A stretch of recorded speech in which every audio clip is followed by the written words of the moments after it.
Welcome back to Cross-Examine with the Gerbers. I am Megan Gerber. This is Ken Gerber and the amazing Pat McMahon.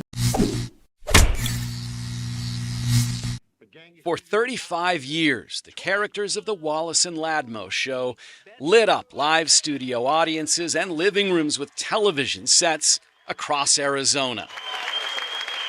Wallace and Ladmo influenced generations of entertainers and filmmakers. I grew up with Wallace and Ladmo.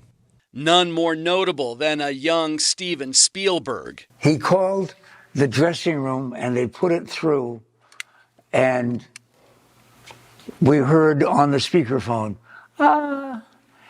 hey, Wallace, this is Steven Spielberg and I make movies. Welcome, Pat. With a shirt that is the map of Belgium.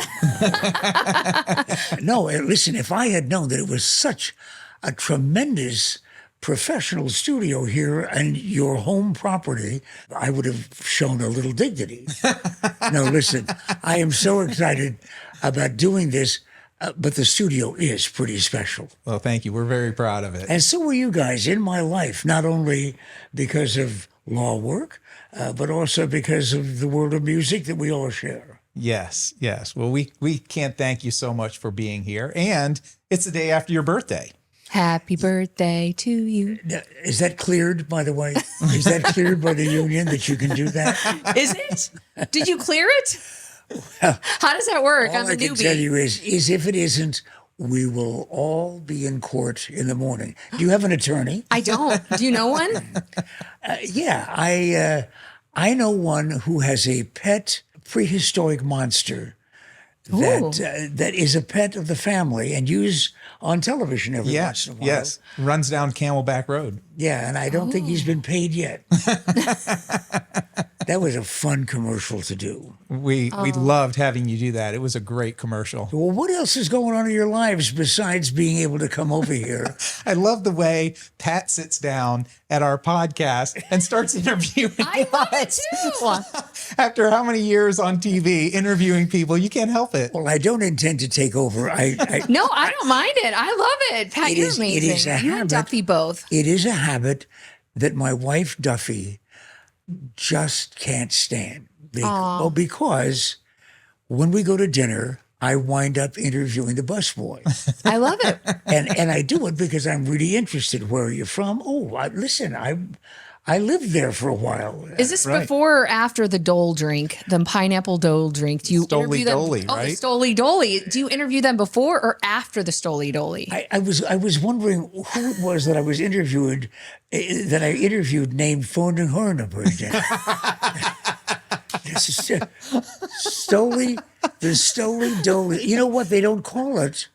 They don't call it Stoli at the Capitol Grill. They don't. No, but it gave me a chance to actually name the restaurant, for which they may show me some level of appreciation. And they should. You should get a free steak or a free Stoli Dole. Capitol Grill. Capitol Grill, 24th and Camelback, Biltmore Fashion Park. Oh, that's two mentions. So you got to talk about this drink that you introduced us to. Well, because that was what I was introduced to. Press night a few years ago, whenever they opened Capitol Grill. We walked in, and in the bar, there was this see-through tank. And since I do ask people questions throughout most of my day, I said to the waiter, "What is with the tank, that transparent tank?" He says, "That's where we keep the Stoli Doles. Would you please explain to me what that is?" And he said, "I will not only explain it, I'll bring you one, because it is, or at least was when they had an agreement with the firm that made the vodka, Stolchanaya vodka with fresh peeled oranges, just big, huge quarters of oranges and squeezed." What? So the whole thing just tastes like an extraordinary kind of orange juice. You mean pineapples? Did I say orange? Yes. That's it. Cut this. No. Well, I had. I thought you were messing with me. Well, no, since then I've had so many Stoli Dolies that, no, that's right. They now have it as a And it's orangey Dolly. and it's the Dole Pineapple Organization, right? As opposed to any other kind of citrus. We've been to the Dole plant in Hawaii. Have you been there? Have you been to Hawaii? Yes. And did you visit the Dole plantation? Yes. Did you bring your own Did you go bottle on of the little Slowly? train? But they didn't say anything to me as insulting as, well, you didn't say pineapple, you stupid guest, for crying out loud. Why did we invite him? No, it's just my eyesight is going. Pineapples and oranges begin to look alike. I thought you were messing with me. I thought you were trying to catch me. Where I was going to be Anyway, like, it's orange now. Well, it doesn't matter because they dropped the agreement with Stolchanaya, so there. Oh, so now what do they call it? I'm so sick of her. Dolly Rolly? Poly Rolly? Don't you remember those little bugs when you were, I don't know if they still have them. Why do I say when I was little? It was the Midwest. The Roly polies. Roly Polies. Before my time. Oh, And if you say there was no time before your no, time. I will not say that. Even No, though I'm thinking it. No, I am absolutely delighted that as many people, I can tell. I mean, this is a story that nobody's heard yet. So this is an exclusive. Yesterday, the morning show on Channel 7, with which you're very familiar, you are one of the sponsors, they invited me to come down as a guest just because it was my birthday. And so Brad and Teresa, I assumed, were just going to be asking me about the kid show that I did for a long time and other things that I did for an equally long time. And then we would move on to another guest. One of the other guests, by the way, happened to be a representative of Wildlife World Zoo over here on the west side, one of my favorite places. And it was a brown skunk that was named Hershey for obvious reasons. Yes. And so that's usually the other guest on shows that I pets with glands. And now here's Pat. But we had a terrific time and did the interviews. And then Brad said there were some people that wanted to say happy birthday and couldn't make it down, and said, here, take a look at the monitor right next to you, this big television monitor next to the chair I was in. And up comes Alice Cooper. Oh, fun. And he's been a friend since Cortez High School, and where he went, not me. And he was in costume, did a wonderfully brilliant, comedic happy birthday for me. And I was thrilled, and I thought, wow, that's great. Well, it's somebody's birthday. Here we go. And it's a man who influenced me as much as Ernie Kovacs or any of the guys from that era. Pat McMahon, one of the funniest people to ever walk the sands of Phoenix, Arizona. You know, Pat will still be working when he's 100 because, hey, it's a buck. They told me later they did it in Munich, Germany, because he's touring Europe, and he took the time out to do this for Very me. sweet. But then I found out that wasn't all, because immediately after Alice came Lin Sue, formerly Lin Sue Cooney, the anchor woman, Right. now married to the head track coach at Grand Canyon University. Oh, very cool. Outstanding track team that they have. And then came Mary Jo, and then came Joey Majori, the restaurateur. Hey, Pat, I'm in the kitchen. Where are you, huh? You spend a few bucks and then I don't see you. Then Jerry Colangelo. Wow. And his was done in Monterey, California. Well, every time I saw one after another, I got more touched and more touched, but not quite the same kind of reaction I had for the final guest, and it was Duffy, my wife. I had no idea that they sent a crew over to the house. They did it when they knew I was doing the God Show in Scottsdale on radio, my podcast. And they knew how long that would take, when I would start, when I would be home. And there was no catching the crew. So it was a complete shocking surprise. And there's Duffy, who isn't well these days, and she took the time out with Rocky, our poodle mix, on her lap. And I'll never forget it. The whole show was sensational.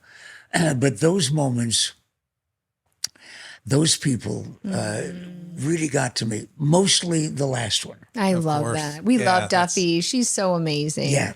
Yeah, she really is. And slowing Duffy down with this condition that she has is the thing that most people can't get used to, because just a couple of years ago, she said to me one day, several years ago, she had been an executive assistant in big business. And so I was walking out to go to the station, and she said, "You know what, honey, I've always wanted to sculpt." And I said, "Well, isn't that interesting? I never knew that you were really terribly interested in actively being involved in art. I'll get you some clay at the artist supply store on my way home." She said, "No, I mean stone, marble." And I said, "Who starts sculpting with stone?" Right. Why start small? She said, "I do." And I've already picked out a school. It's in Tuscany. Go big or go home. And I said, "Will I at any time be invited?"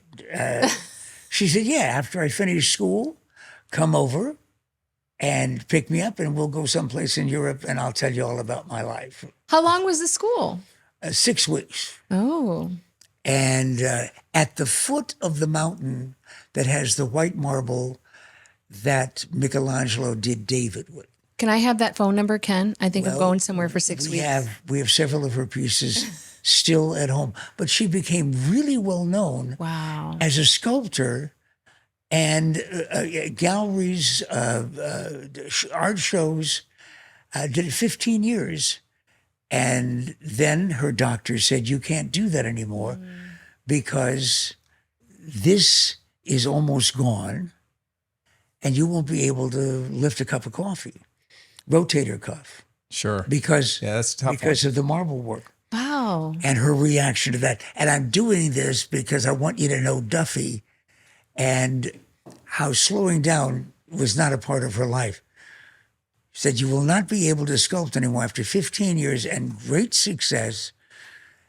And she said, "Well, I have a master's degree, so I'll get a doctorate and become a psychologist."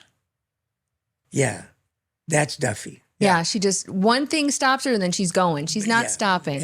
And I wanted to tell people that also, because not only am I incredibly proud of her then and now, but also I think it's a wonderful story for people to hear about their lives. Absolutely. Very inspiring. Yeah. Very inspiring. Yeah, you when somebody says you can't do this anymore, you don't just have to say, "But what will I do with my life?" In fact, you shouldn't say that ever, because there's so many choices in life. Yes, there are. Don't you argue with me. And I love that you're saying that, because I was going to ask you, being 90, what advice would you give people that are maybe 50 and saying, "You know what, my life is over. I've lived 50 years. I can't do anything else to change my life." And that kind of leads into that covers that. The last thing I ever think of is being 90. It's amazing. And no, age is one of those things that just simply, I think if you're in a bar and you're 13, you should probably consider your age. Maybe. But no. Yeah, but I see what you're Why saying. should that hold you back? Never. Right. And I've never stopped being on the air. You know what I wanted to ask you, and you mentioned just a minute ago your own podcast, The God Show. How long has that been going? 24 years. Is that right? 24 years. 24 years with the same producer, Rosemary Scarfo. I've mentioned almost every woman in my life now. Rosemary Scarfo. And before that, I was at KTAR, which is a news talk station, by the way, in case they sell this internationally. I think you worked with David Moskowitz. I think he was with KTAR. Yeah, you know David yeah, but Moskowitz? but not my producer. Oh, I see. No, she was the one who gathered the guests every day. Oh, okay. Aaron, you have a job to gather the guests. Included several presidents, Mother Teresa. Really? How short was she? Tall? Was Mother Teresa short or tall? Well, everyone is tall to me. Kind of like Ken. No, she's a tiny woman. Okay. Had the Dalai Lama on. These were God show guests. Ooh. But no, we had on the KTAR show. She's responsible for getting all the guests, and we have meetings about who's going to be on a talk show. Well, that talk show's lasted 33 years. And if you start counting years and say, well, wait a minute, the Wallace and Ladmo Kids Show, he was on for 30 years, and then on Chris for 10 years. If you start putting them all end to end, I really shouldn't be here. Well, but that starts way back before then, too, because you were basically born into show business. Yeah, my mom and dad were a vaudeville dance act, and we on the road from the time I was 5 weeks old, and it was an idyllic life. When my dad, and I'm going to get back to Rosemary Scarfo, Rose probably watching. Right. Just wait, what happened to my career? When my dad found that it was getting a little chilly, we were in Boston or Philadelphia, Chicago, because we traveled constantly. I think I was 11 by the time I'd been in all 50 states, and at least 2 of them were not even states yet, and several countries. Very, very successful live performing act, and it's great to sit in the 6th row and see your mom and dad getting applause in all of these wonderful cities and communities and countries, but they took me with them wherever, including wherever my dad would finally decide to spend the winters, because at breakfast, when it got chilly, he would look at Mom and me. I was an only child, and say, where do you want to spend the winter? It's true. I mean, think of being a kid and you get to vote. That's so cool. On where you're going to go. So there was never really a home state. No. Oh, no. I told your husband that you allow occasionally on camera. No, I told him before the show that my mother and dad were on a South American tour, and they had to leave because my mother's wardrobe was getting snug, and that was me. Oh. And so she said, Jack, listen, I don't want him born out of the United States, just simply because there's too many potential difficulties. And so we went back to her hometown for the glamour of being born in Leavenworth, Kansas, the prison capital of the United States. Oh. Yeah, a military prison, a women's prison, and a state prison. And I think a federal prison, too. So I get lines thrown at me. Where were you born? Leavenworth, Kansas. Oh, was your mom doing time? Did she give you a number or a name? And not everyone I know is really good at comedy. But you don't want to hear lines about your prison town where you were born. So I left at 5 weeks. That was a great decision. I That's a took great one decision. look around. See, if you say Leavenworth, I think of Washington. Leavenworth, Washington has like this. Yes, Christmas I town. know. I know. My daughter's an actress and a director, and spends a great deal of time in Oregon, and so we are in Oregon and Washington quite a bit. Oh, it's beautiful. When I found out that there was a Leavenworth, Washington, I swore I would never come back to Washington or Kansas. But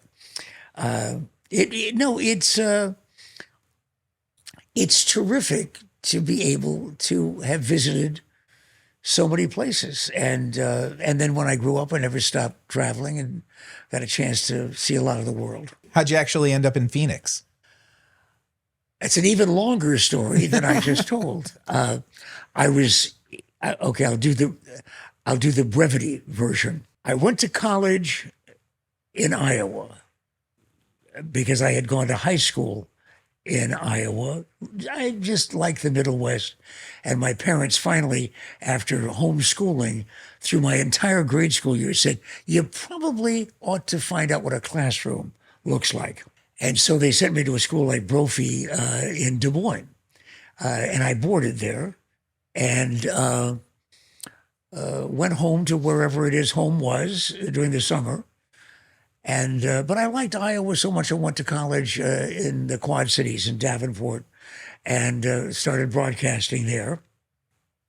Got drafted, was in the entertainment part of the military, traveling around the country doing shows with a song and dance group, promoting that division of the Army. Okay.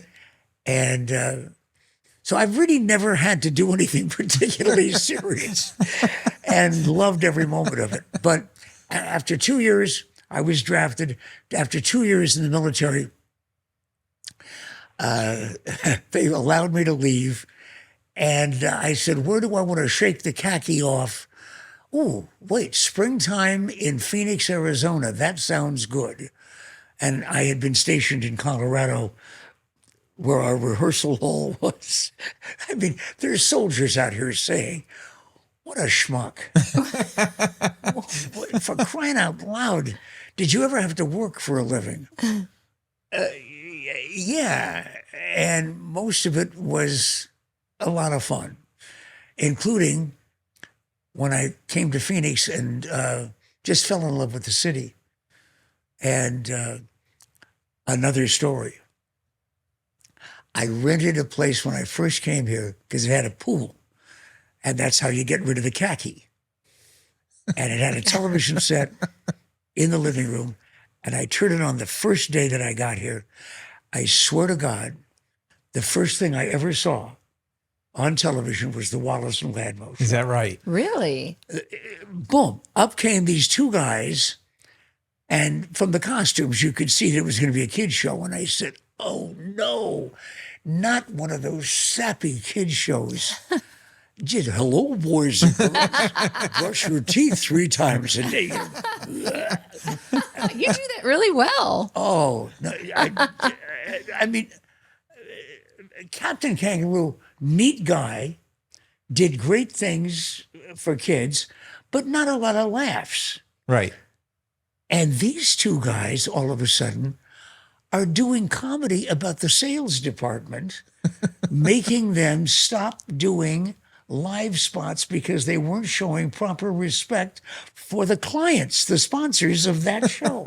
And I'm saying, wait a minute, this is good. Good, right. I was just going to That's say this quality is fun. comedy. Sure. And they're satirizing management of the television station. I said, I got to meet these guys. And that's how I wound up in Phoenix and at Channel 5 in the news department first. But I didn't spend a lot of time there. I spent time in the studio watching the Wallace and Ladmo Show. And then one day Wallace said, hey, Pat, I've inadvertently written a comedy bit for 3 guys. You want to help us? And that was how I started on the show. Oh, that's cool. You thought you were going to actually have to talk during this No, broadcast. I love this. I love listening to you, Pat. I could sit there and listen to your stories all day long Well, because that's how long you've been living. but you asked me it. questions that have stories attached. No, I sir. love it. Everyone loves to listen to your stories. Well, and besides that, I'm Irish. I'm Irish too. Did you know that? Wait a minute. Did I see you in Galway one night? Where's that? Is that in Ireland? Uh, I don't know my geography very I know. Oh, Wait. I'm Irish. Where's Galway? I have an Irish book, Heritage of My Family, and I should show you before you leave. It actually has it's handwritten letters from my Irish ancestors in this book signed to my aunt. And they talk about how they came over, who came over with who. It's my dad's side. You know how much cheaper that is than signing up with Ancestry? Oh, yes. Everyone should have a book. Ancestry, yeah. I've actually connected with a couple people, and then I'm like, hey, you're supposed to be in my family. And they're like, what do you want from me? And it's like, okay, sorry. Didn't mean to connect. Have you ever been to Ireland? No, we were supposed to go when COVID hit. We were going to do a mansion tour. We were going to take my brother for his 50th. Now, he's just turned 55. But they canceled it all because of COVID. And so they gave us our money back. But this last time we went to Poland, and then I wanted to go to Ireland, and Skyla said, I want a beach vacation, and Ireland's not beachy. So I need to go. Who said that? Skyla. Our daughter. Our daughter, Skyla. But she's a bright, clever, well-spoken woman. What happened to her? I don't know. She needed a beach vacation. She's a beach girl, she says. There are waterways completely around Ireland. That's what I told her. She said It it's is an cold and island. rainy. She said it's cold and rainy. Well, I can't argue about that. But Right. But we wanted to go. Skylar, listen, excuse me. Do we have a close-up on Pat? Because to tell you the truth, Skylar, I'm getting fed up with you already. Ireland is called the Emerald Isle. Yes. Not because it's cold and rainy. It's a bit damp, but it means, unlike some places you may have been, things grow there. I mean, like big plants.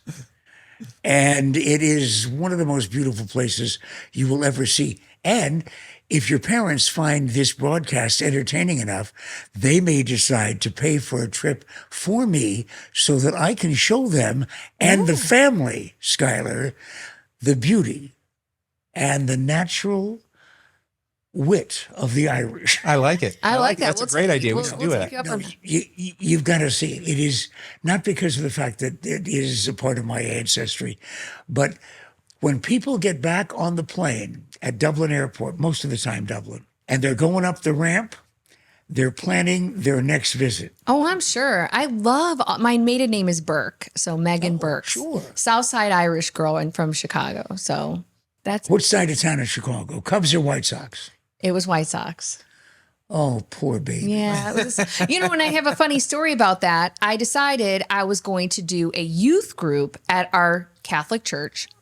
And it was St. Patrick's Day, and they were having mass that day. And Father Cahill said, Megan, my dad was chief of police at the time. Megan, come up here and please explain to everyone what you would be doing for this youth group at the church. I was 16 at the time. I didn't know anything about sports. So he calls me up, and I go up there to the podium. If I would have said Cubs, I would have been booed out. And it was 50-50. And Father Cahill said, so Megan, where would you go? And I said, we could go to the zoo. We could do this. We could do that. And we could go to a baseball game. And he goes, here's the ultimate question. Now, mind you, this church is packed to the limit. There are people all the way outside. And here I am, 16-year-old Megan, standing up there. You could hear a pin drop asking which team. And my dad said he was sitting there going, please, God, don't let her say Cubs. And I just sat there for a minute, and I'm like, White Sox? Ah! I would have been in so much trouble. Well, you're in good company because Barack Obama, long before he was in the White House, in fact, on my talk show, he was a guest. And I said before, this would have been disrespectful, before he was elected Right. and was running in the first campaign. I said, okay, so you're a Chicago kid. You get a chance to say that if he's not the president. Yeah. So you're a Chicago kid, right? Cubs or White Sox? And I automatically assume if you're running for public office anywhere in the country, You got to dance around that question. well, yeah, when there's two teams in any sport and you're on a talk show, most of the time the politicians will actually say, how fortunate we all are in Chicago to have two outstanding organizations run Right. by two families that are good friends of mine. And we're just very lucky to have both groups. Effectively not answering the Yeah, question at all. Don't offend Right. either of the contributors to your campaign. And I said, okay, Cubs or White Sox, Barack? And he said, White Sox, always have been. And you know that I admired him from that point because I knew very little about him. And he was not really a particularly well-known political figure in Chicago. And I thought, man, anybody in this town, because it was live at KTAR, in this town, Cubstown, spring training every year, people from Chicago living here everywhere in the Valley of the Sun. And he says, White Sox. Wow. And so did you. I did. I will never say, my dad would come out of his grave and be like, Megan, no, it's White Sox. My dad listened, He was a diehard White Sox. Yeah. Even though I only look at the outfits. Irish I like Catholic girl from Chicago. Mm-hmm. Boy, you got every one of the qualities that you just automatically associate with the parish down the street. Yeah. We were Southside Irish. My grandfather was a plumber and an alcoholic. Well, you've done an awful lot of things as Pat switches that subject. I know. That's wonderful. Well, no, because I want to know. Okay. I'm ignoring him totally. Good, ignore him. We don't need any more Kenneth Paul. What is the first paying job that you had? And I don't mean high school job. I don't mean babysitting. Employment. I was in the Navy. Well, now I'm really glad that I asked. I kind of remember us talking about that at one time. Tell me where you were stationed. San Diego. Well, that's a funny story. I thought that I was going on the Love Boat. Just think of, what's that one movie? Private Benjamin. Yeah. The glamour of the Navy. I picked the Navy because I liked water skiing. So I figured water skiing, Navy, I liked their white outfits. And so when I finally got stationed on a ship, and by the way, I got number one in my class in A school. And they said, if you get to pick if you get number one. And there was Hawaii, being on land. Number two was a ship. I had to give it to a guy. They said only guys get to pick first. This was in 1992. And I was number one in the class though. But anyways. She thought she was going on a multi-year cruise. I decided I had to show up the week between Christmas and New Year's. And I packed everything that I ever owned in like 14 bags. I didn't know you just get like this little bunk. I had no idea. And then I decided to wear a dress with heels to go to the ship. And so I get to San Diego at about 10 a.m. And this guy, I'm 19 years old. And the guy said, okay, we're going to take you to your ship now. And he starts driving me. I'm thinking he's going in the wrong direction because clearly I'm on a white love boat type of ship. I got number one in my school. I don't know how I didn't notice the ships were gray. So we get into the dock and I start crying because it was so scary looking. And I said, I'm not getting off your bus, man. So he kept me on the bus till 10 o'clock at night. And he said, I'm sorry, you have to get off the bus. And so I get off the bus and I've got my dress on they're laughing at the gate because they said, "Girl, where are you going to put all this luggage?" And I said, "Well, it's all my stuff." And they're like, "You're going to have to ship it back." And so they're laughing because I had on heels and I had like all of my luggage. And so they had to put me in the medical unit to sleep because they couldn't fit my luggage anywhere else. So they kept me there for a week trying to figure out how to get my luggage out of there. The only mistake you didn't make is you didn't marry Popeye. See? I should have. No, I mean, the movie, there's no crying in baseball. Yes. There's no crying in the Navy. I know. And so that's what I did. It was crazy. And then there's another whole story where I got in the guy's El Camino Invite to me go. back to hear all the rest of the story. Yes, I will invite you back. And what about you, Ken? What about Where me? were you during this time? Where did Ken? you serve in the military? I did not serve in the military. What? I know. Odd man out. Well, you know, there is a law division in the military. I actually had friends that went from law school to the JAG Corps. I did not choose to. My godfather, he was a judge in the Marines. Sorry, I brought it back to me. And if you recall, I did 2 years of singing and dancing and comedy. Don't ask Ken to sing. He's awful.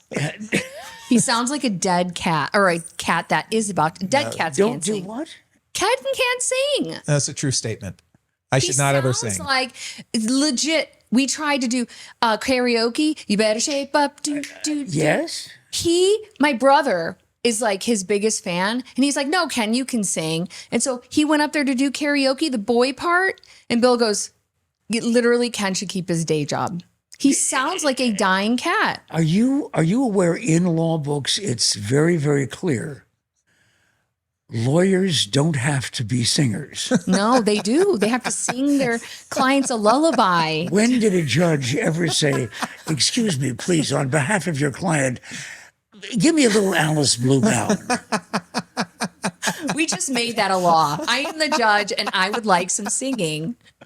You'll hear it today when we sing you happy birthday. All I can tell you is I rudely am looking at my watch because the agreement we had, I don't know whether she told you or not, the agreement we had is after 45 minutes, I get paid. It's really been that long already? Oh, Well, listen, That that's went way too complimentary. fast. That's good. that felt like 2 minutes. I don't want her watching this saying, "I'm going to drift off after the first 4 minutes." I would like to know where you went to law school and I'm not doing this to switch from the military because I want you to know while I was in the service, I'm going to get to you in a moment. Don't worry. While I was in the service, I'm kidding about being an entertainer the whole time that I was in, except basic training. But while I was in the service, they checked. I was in the Army and the Air Force. At no time that I was in either one of those armed forces did a Hun ever enter our country. A Hun? What's a Hun? Well, What's a Hun? Attila the Hun. Oh, The Huns, the marauders throughout. oh, wait a minute. You're German, right? Gerber? Yeah, the Huns. Anyway, Hi, Pat. I'm Ken. it's nice to meet you. All I can tell you is Thank you for having me. when in the evening and things get chummy and you say to your wife, "Hun," she says, "Don't you do those German things on me." Where did you go to law school? I really am interested. I went to law school in Florida. It was a small private college called Stetson College of Law. I happen to know, remember where I lived? Every place. Yes. And Stetson actually had, at one time, a pretty good basketball team. They went to the national tournament at one time. I don't think I really knew that. I didn't know that. I didn't know that. I know my college, Tulane in New Orleans, I know they went pretty far when I was there in basketball. All Loyola schools. Yeah. Because they're Catholic schools. And God's a basketball fan. oh, I see. Yes. The next time that you invite me on, and I know you will, Oh, And yes. we will. because you don't have to study a lot before I show up. I try to keep it simple. I also don't have to talk a lot when you're here either. No, next time, let me host Okay. and let me ask the question. Then, question, boom, that's it. Okay. And you get to both answer as long. Well, he gets to answer. Hey. I love the Navy story because I'm going to go home tonight and I'm going to be thinking of you with the bags and the heels. You know what? Listen, if you know any script writers, that's a very, very funny situation comedy. I don't mean TV, but it's a feature thing. You really ought to think about it. The woman, Catholic, Chicago kid, background, and wants to go in the Navy for this reason, because it's so glamorous. And she knows it's going to be glamorous because she has all these clothes. That's a funny scene. Ready to go on the love boat. See, and going to law school just simply doesn't have a lot of laughs. I'm terribly sorry. I have none. No. I have none. It's boring. You know, when I met Ken, I didn't know he was a lawyer. And on the fourth call, I made a lawyer joke. And he goes, "Did you not read my profile?" Because we met. He's the funniest lawyer I know. Yes. Funniest looking. And you were, oh, really? Now, wait, hold on just a second. That was a slur that we have recorded on camera. Right. That could play in a courtroom very easily. Roll back the transcript, please. Okay, you and I must talk. Roll call. Thank you for inviting me. Thank you, Pat. Thank you so This much has for been being a here. delight. And it's been the freest show I think I've ever done in my life. And I don't mean by way of freedom. It was free flowing, that's for sure. And, No, listen, this is a lovely. and we didn't pay you anything. No, this has been terrific. And I do have more stories should you invite me We back. are definitely having you back. And thank you so much for being here. And thank you, everyone, for being a part of Cross Examine with the Gerbers. Don't forget, we're also a law firm that handles injury cases. So if anybody needs any help with an injury, find us on GerberInjuryLaw.com. Hey, I slipped on the way in. We can help you.